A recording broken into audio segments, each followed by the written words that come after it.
Vamos conversar agora, gente, com o professor João César de Castro Rocha, nosso companheiro aqui no ICL também, escritor, historiador e professor, sobre esse massacre, né, e essas tentativas também de se estabelecer um acordo de paz, um corredor, um cessar-fogo, né, são muitas tentativas. O Conselho de Segurança da ONU vai se reunir hoje para uma reunião de emergência sobre o conflito entre Israel e o Hamas. O encontro foi um pedido dos Emirados Árabes Unidos por conta da operação terrestre na faixa de Gaza, que começou na sexta-feira, e vocês viram como isso se intensificou, inclusive nesse momento agora em que a gente fala, os tanques estão invadindo ali a faixa norte de Gaza. Outro ponto que deve ser discutido também é o corte nas linhas de comunicação do território. Eles ficaram sem internet no final de semana. O ministro de Relações Exteriores, Mauro Vieira, embarcou ontem à noite para Nova York. Vai ser o último esforço do Brasil enquanto presidente do Conselho, né, para tentar obter esse consenso aí entre o conflito, porque o Brasil deixa o Conselho de Segurança da ONU amanhã. Então, professor, bom dia, seja bem-vindo ao ICL. Eu queria de cara te perguntar, dessas resoluções todas apresentadas, a do Brasil foi a que chegou mais perto de um acordo. Você acha que nessa reunião de hoje pode-se, de fato, chegar a um consenso e, quem sabe, um cessar-fogo? Professor, bom dia. Bom dia, Vivi, bom dia, William, bom dia, Rodrigo.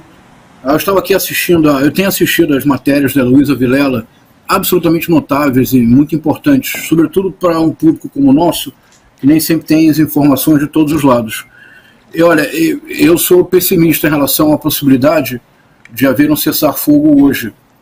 Eu creio que, mais uma vez, Israel e os Estados Unidos provavelmente vetarão a moção apresentada pelo governo brasileiro, o que nos traz a uma reflexão muito difícil.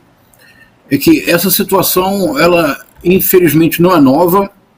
Ela teve agora, a partir do dia 7 de outubro, com os ataques terroristas do Hamas, que, como o William disse muito bem, evidentemente repudiamos, não pode haver nenhuma dúvida sobre isso. Retirar de imediato esse bode da sala que a extrema-direita brasileira tem utilizado de maneira bastante vergonhosa, mas é claro que a situação a que Israel tem submetido a população da faixa de Gaza é absolutamente inimaginável. E é inimaginável, Vivi e William, porque isso é feito por um Estado nacional. Quer dizer, é claro que as ações terroristas do Hamas não representam o conjunto da população palestina e muito menos o movimento de libertação pela Palestina e pela criação necessária de um Estado independente, autônomo, que é o Estado palestino. É a única solução a curto, médio e longo prazo é a criação de um Estado palestino. Mas no caso do Estado de Israel, sob a direção da extrema-direita do Netanyahu, é absolutamente chocante assistir o que tem acontecido. Porque a faixa de Gaza, eu vi algumas explicações excelentes do Rodrigo, parabéns, Rodrigo. A faixa de Gaza é uma pequena faixa de 11 quilômetros. Quer dizer, se alguém está no Rio de Janeiro, é como ir do Leme ao Leblon e voltar. Acabou a faixa de Gaza. Com uma largura mínima, são 2 milhões de pessoas que já vivem numa situação que, do ponto de vista do cotidiano, é praticamente inadmissível. E na atual situação, com as comunicações cortadas, ausência de suprimento de alimentos, de remédios, água,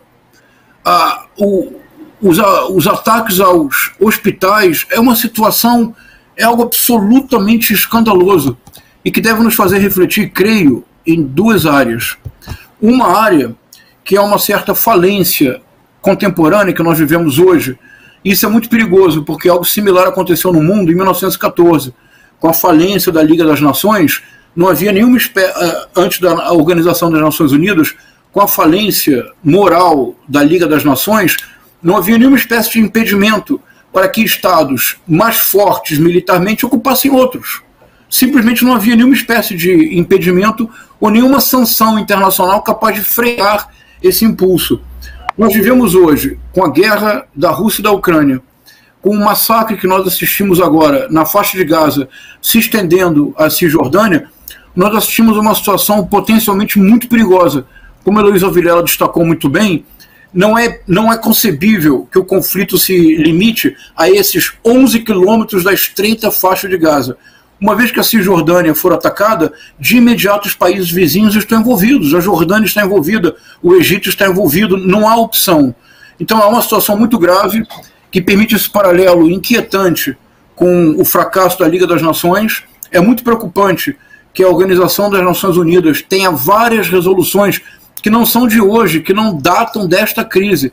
Várias resoluções que condenam a ocupação constante, a colonização constante da faixa de Gaza e da Cisjordânia, o que pode levar a uma situação paradoxal de a aceitação da existência de um Estado palestino, quando na prática já não haja condições objetivas para Estado algum, pela ocupação territorial e pela ocupação demográfica. É uma situação enormemente grave.